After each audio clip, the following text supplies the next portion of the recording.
I need to get this up sooner than later because let's just face it, Neo is kicking my butt. Hello everyone, Mega Man NG here, and it's now time for another Flash episode review. We are now 3 weeks away from the finale. This week we're going to be talking about the episode, I Know Who You Are.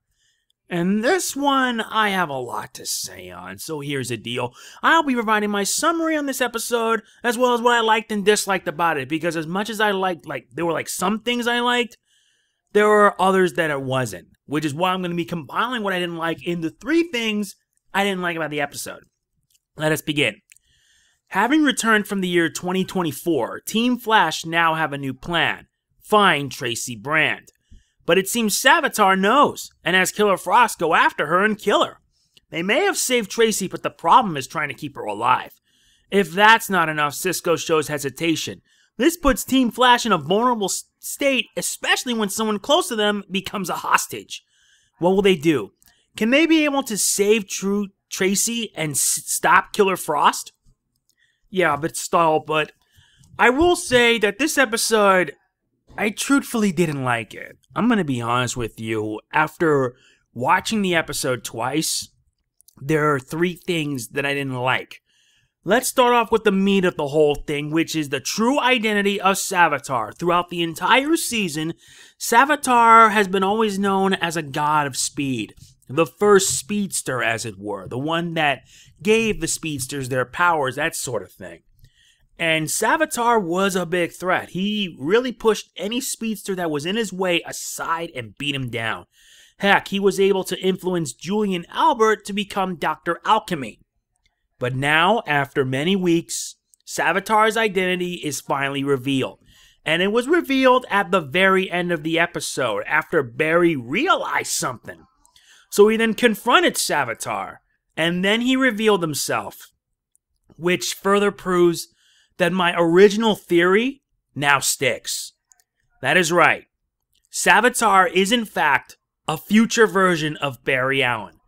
When I saw this, my jaw dropped. But at the same time, I knew all along that my theory was right. That Savitar is in fact a future version of Barry Allen.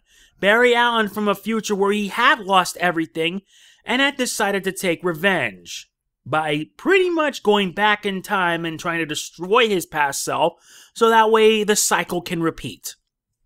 But you want to know what's really weird? We already know that Savitar is no god. He's a man in a suit of armor, which further proves it. Also, Savitar shares similarities with Blue Flash. I'm not talking about Blue Lantern Barry Allen in Blackest Night. I'm talking about Blue Flash, who in the New 52 storyline Out of Time, pretty much Barry has become a recluse, having lost a lot of people. Iris in a wheelchair, Wally West killed in an accident.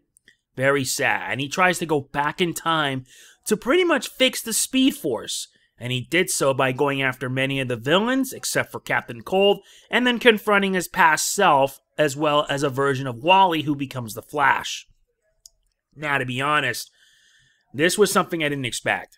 But at the same time, with how Season 3 is just plodding along in terms of the writing, this is pretty nice. But I only hope that it sets things up well for the finale, because they have a lot of expectations, especially after with last season. And the first one. But now it is time we talk about 3 things I didn't like about the episode. Oh, and one other thing to mention, Wally doesn't appear in this episode until the very end. It is stated that he went to visit Earth 3 to visit Jesse Quick, since they do have a relationship. Pretty nice. Now then, let's get to 3 things I didn't like about this week's episode.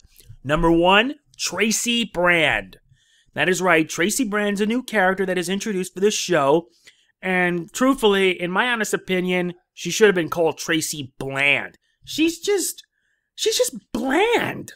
It's not that she's bad, it's just that I felt that they just shoehorned her in as a plot device. Which is pretty much how it is, since Tracy Brand is pretty much responsible for creating the device needed to trap Savitar and seal her away in the Speed Force. And it's going to end up happening here. When we first encounter her, she really wasn't that likable because she was willing to give it all up. She really was. But with a little encouragement from HR, that seems otherwise. I personally felt that Tracy Brand was just bland. She wasn't that interesting as a character, and I feel this is only hammering the episode down even more. Just like how Barry has to contend with lying to Patty Spivot back in season 2. Ugh, not pleasant. Reason number 2. Killer Frost is the main big bad. We already know she's pretty much the big bad for this week's episode, as well as Savitar for the remainder of the season. But, yeah, Killer Frost, she's now starting to become this traditional villain.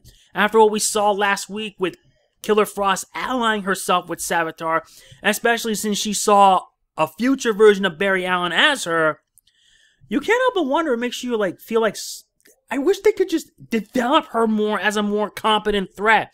Because yes, Caitlin is gone and in her place is Killer Frost. Was it Julian's fault? No, of course not. He did what he had to do to save her, and this contributed to that. But what I also noticed on the episode is Cisco hesitating. And I have this weird feeling that Cisco actually has feelings for Caitlin. I know it. He does. And eventually he gets over it and is able to obtain a sample of her blood, but not before Savitar grabs Killer Frost and run away. Will this be enough to hopefully save her? I don't know for certain, but I feel that Killer Frost, they put way too much on it, really kind of hurt the episode a bit more. But it's nothing compared to number 3. Number 3, Joe and Cecile's relationship. Yes, this is starting to remind me of Barry and Iris's relationship, especially when Joe decides to hide secrets from Cecile, which I will admit she's growing to be a very likable character in my opinion. However, with the way Joe acted towards her, my God, I'm reminded of Barry Allen with this. And it's no surprise that in a show like The Flash, they always love to keep secrets to the people that they care about. Not the best way to go about it. But my bigger issue is the fact that a relationship bit with the subplot, it felt out of place in this episode in a situation where things got really, really scary. Didn't help that Cecile ended up becoming a hostage. Now, I liked that, but unfortunately, I felt that it was too out of place, and it kind of also hurt the episode down a bit more. Don't get me wrong, the episode was good, but there were a lot of things that I found wrong with it. And I listed those 3 already. Tracy Brand, Killer Frost itself, as well as the Cisco's hesitation towards that. Not to mention Cisco having a confrontation with Julian Albert over the whole mess, since pretty much he had to do what he had to do to save her. As well as Joe and Cecile's relationship. Though the big reveal was a shocker, the only thing I hope for is that it all leads up to a very good season finale, because these guys have a lot to work on. They have a lot to do because this episode just felt bleh. It felt bland. Yeah, get it?